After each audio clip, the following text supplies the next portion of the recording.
Funkles draw boundaries and seek dominion over some part of their life. They could be bachelors, they might have children, maybe even a wife. But when these nieces and nephews barge in to their personal space, they have to put on a very happy face. Welcome to Kevin Barry's Extraordinary Funcle Zone. Hi there, I'm Kevin, and today we're going to read The Rocket Book by Peter Newell, The Basement. When Fritz, the janitor's bad kid, went snooping in the basement, he found a rocket snugly hid beneath the window casement. He struck a match with one fell swoop, then, on the concrete kneeling, he lit the rocket and shoop! It shot right through the ceiling. What do you mean, bad kid? He's already wearing the stripes of a prisoner. And that cap, I don't know. I think it seems unfair. What, does the janitor have a good kid too? I mean, let's be fair to the janitor. It's not easy being a janitor. You gotta clean up after everybody else. First flat. The Steiners on the floor above of breakfast were partaking. Crash came the rocket unannounced and set them all a-quaking. It smote a ketchup bottle fair and bang, the thing exploded. And now these people all declare the ketchup flask was loaded. Yeah, they look like the kind of people that blame ketchup for everything. Second flat. Before the fire, old Grandpa Hop dozed in his armchair big, when from a trunk the rocket burst and carried off his wig. It passed so near his ancient head, he roused up with a start, and turning to his grandson said, "You fellows think you're smart?" Third flat. Algernon Brackett, somewhat rash, had blown a monster bubble, when, oh, there came a blinding flash precipitating trouble. But Algie turned in mild disgust and called to Mama Brackett. "Say, did you hear that bubble bust? It made an awful racket." Wow, Algie. I don't think it came from your bubble blowing pipe, okay? Fourth flat. Joe Budd, who'd bought a potted plant, was dousing it with water. He fancied this would make it grow, and usually it would. And Joseph loved to potter. Then through the pot the rocket shot and made the scene look sickly. "Well now," said Joe, "I never thought that plant would shoot so quickly." Fifth flat. Right here 'tis needful to remark that Dick and Little Son were playing with a Noah's Ark and having loads of fun, when all at once that rocket stout up through the ark came blazing. The animals were tossed about and did some stunts amazing. Little Son looks a little terrified. Sixth flat.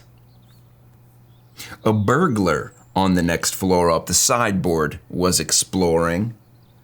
The family with the brindled pup were still asleep and snoring. Just then, up through the silverware, the rocket thundered, flaring.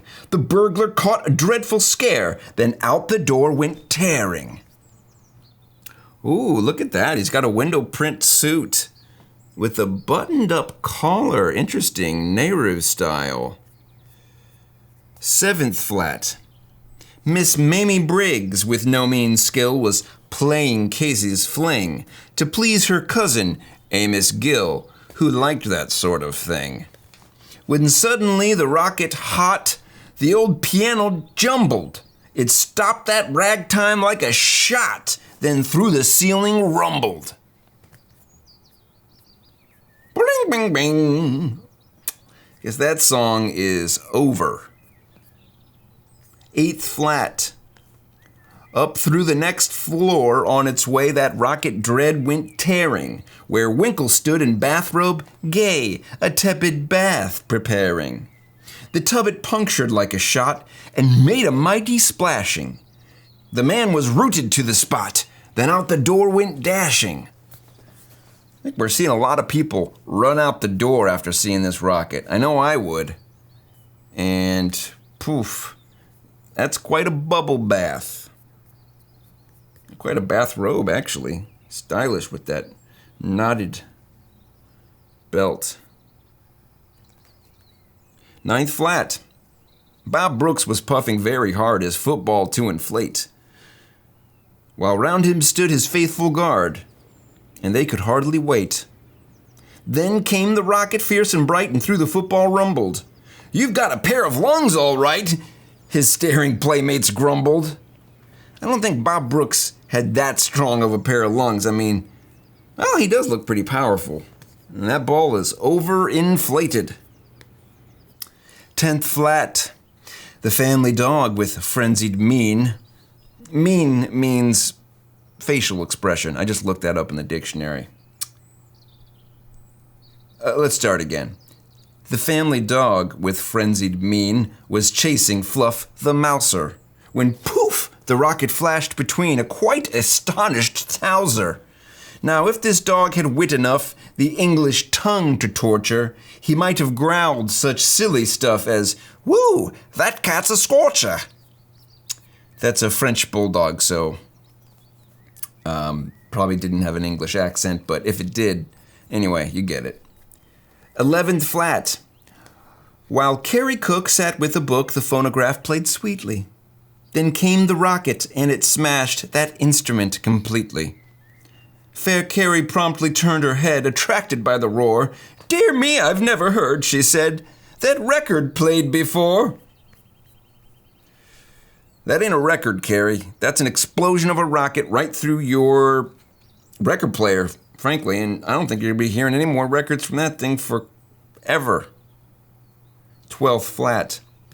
DeVere was searching for a match to light a cigarette, but failed to find one with dispatch, which threw him in a pet.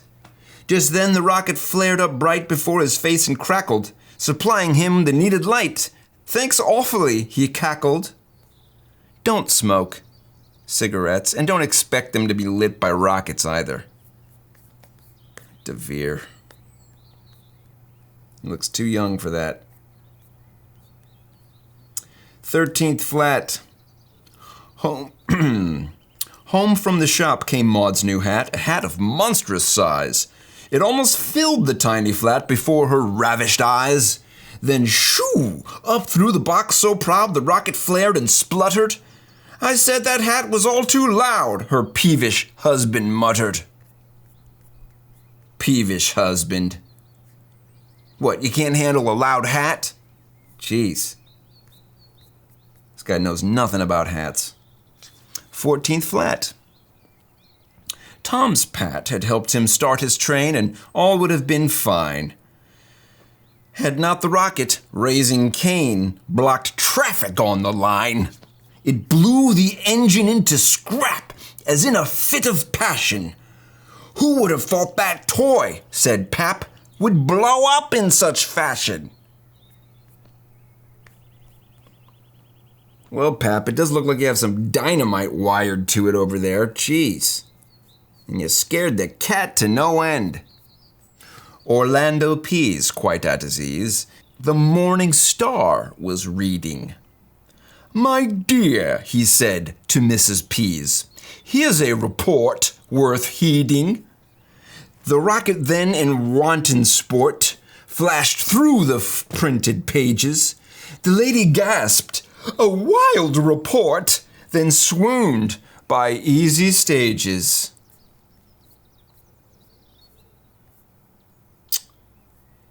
I'd swoon too if a rocket blew through my paper.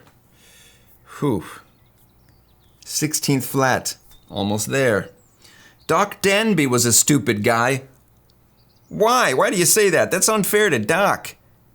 Jeez. So lest he sleep too late, He placed a tattoo clock nearby to waken him at 8. That's not stupid, that's smart. It's called setting an alarm clock. I think you do it, I do it, everybody does it. But the rocket smote that clock and smashed its way clean through it. "You have a fine alarm," said Doc, "but say, you overdo it." Still, just don't think it's fair to call him stupid because he set an alarm. People in 1913. 17th Flat. A penny liner, Abram Stout, was writing a description. The flame shot up, he pounded out, then threw a mild conniption. For through his Flemington there shied a rocket, hot and mystic. "I didn't mean to be," he cried, "so deuced realistic." He's a writer, a penny liner. He gets paid a penny per line he writes. This guy writes a lot of lines, probably. This guy is he's gonna have to get a new typewriter. 18th Flat. Gus Gummerlong had set his head upon some strange invention. "Be careful, Gus," his good wife said. "It might explode, I mention." Just then the pesky rocket flared and wrecked that Yankee notion. "I feared as much," his wife declared, then fainted from emotion. Wow, you think every woman in the early 1900s fainted at the sight of something surprising. I don't think that's how life really works, friends.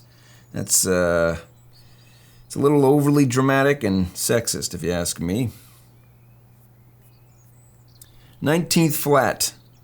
While Bert was on his hobby horse and riding it like mad, a rocket on its fiery course upset the startled lad. Of course it did. Anybody would be upset if you were riding a hobby horse mad, or even like mad.